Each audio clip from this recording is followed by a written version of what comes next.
We're gonna end this season of my Nostalgia Drip games a bit early with this episode because I'm gonna focus December on creating a little Christmas special video. But for now, let's have a look at another 5 DOS games that I have considerable nostalgia for. And I'm gonna start with the obligatory Finnish game for a change, Slicks and Slide, from Digital Footmark, which was originally a shareware game released under the creators' names Timo and Juha Kauppinen in 1993. This top-down single-screen racing game is probably the most famous shareware racing game from Finland, and its last update was released in 2017, so you can play it with as little of hassle in DOSbox as possible. That said, it's still very much a DOS game, as the game is designed to be played by up to 4 players on the same keyboard, a feat that would be practically impossible to accomplish on modern systems. The later versions do support joysticks, but my memories of playing one of the older versions of Slicks and Slide on an old school PC with 4 guys on the same keyboard during breaks overrides the sense of having additional controllers. I wrote an in-depth review/comparison of Slicks and Slide 2 years ago, so you can click on the link in the video description to read more about it if you wish. But to put everything shortly, what made Slicks and Slide so great was its relatively good realism in physics combined with its compactness and the variety it offered. Since version 1.29, you had 10 different vehicles to choose freely from, as well as 10 official tracks.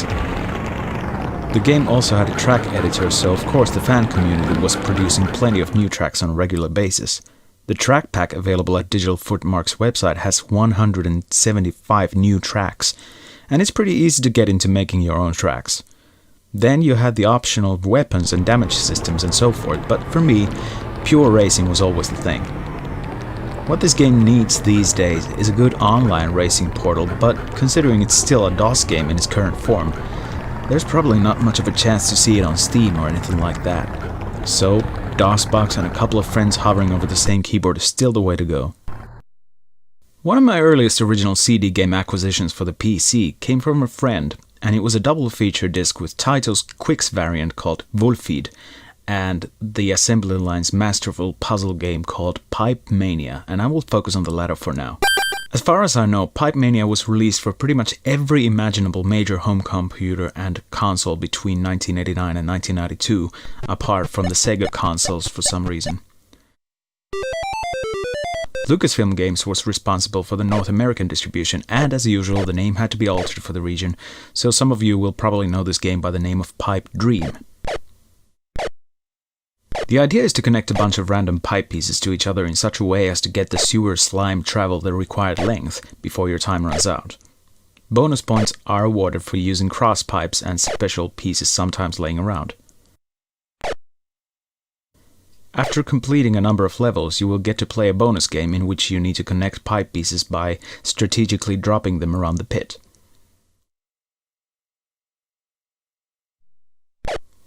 Although Pipe Mania was originally developed for the Commodore Amiga, I had my major share of this game on DOS, playing it first on my friends' PCs and eventually my own, and it's still my preferred platform for playing Pipe Mania. But I would certainly recommend this game on any platform it was ever released on. I've probably said it before and I'll say it again, I'm not a big fan of strategy games. The reason for this is probably SimCity and its sequel, SimCity 2000, which I played quite a lot on my first PC. I dare say the original SimCity is famous enough not to really need an introduction, but yeah, it's a city-building strategy simulation game. SimCity 2000 is more of the same from an isometric angle, generally better graphics, more things to do, and one of the most memorable soundtracks in early PC gaming history after proper sound cards became a thing. Even more so than the original SimCity, the first sequel is able to suck you in even more so that time becomes an unknown concept and everything around you ceases to exist. Until everything eventually comes crashing down and you suddenly get bankrupt.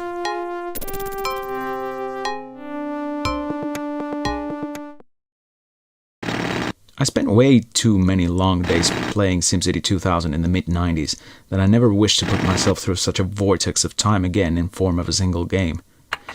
Then of course I found Heroes of Might and Magic, but that's another story.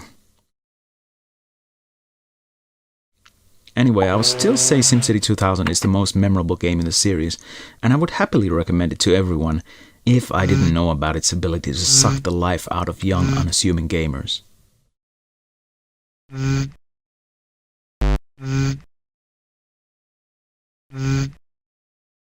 Now, if Doom was my gateway drug to PC gaming, there was another first-person shooter that I played before getting my own first PC, which made me painfully aware of how impossible these new PC games would be to produce on my old favorite machines, and that was Descent.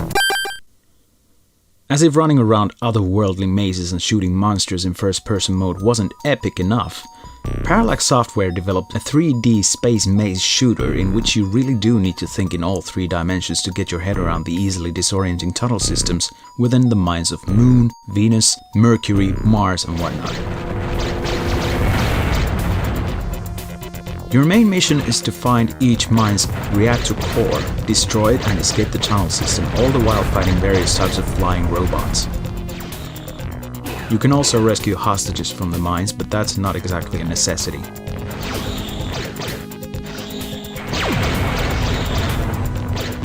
What really makes Descent such a special game is that it manages to pay proper tribute to classic side-scrolling space shooters with its weapon upgrade items dropped by destroyed enemies, all the while taking the concept of Doom and taking the 3rd dimension where it belongs.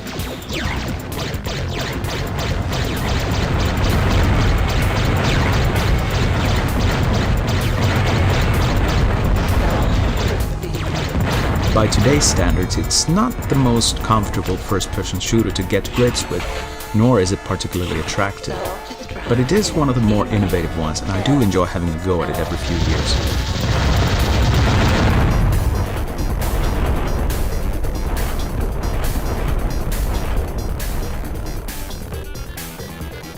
Last but definitely not least, I decided to bundle 2 games together because they're 2 sides of the same coin, really.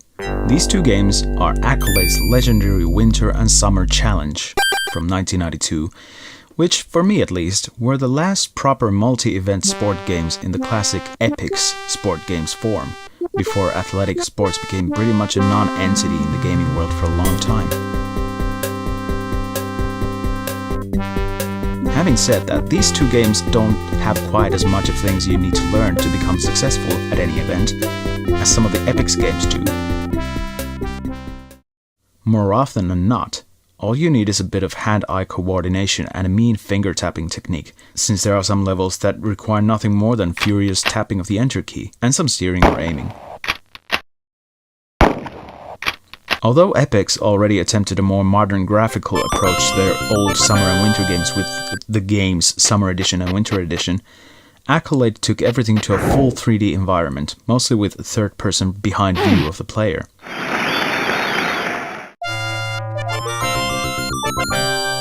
Also, as with Epic's counterparts, both games suffer from a slight lack of imagination to get enough of events together to make a full game. My personal favorites are luge, bobsled, speed skating, biathlon and ski jump from Winter Challenge, and archery, kayak, hurdles, javelin and cycling from Summer Challenge.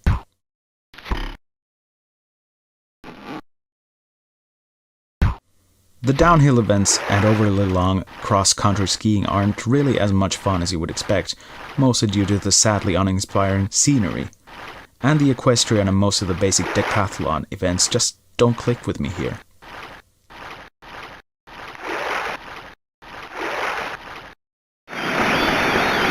But for all the better events, Winter and Summer Challenge are both very nice games to return to once every year or 2, and it has recently become available at GOG.com, listed as a 2-for-1 package called Summer and Winter Olympic Challenge.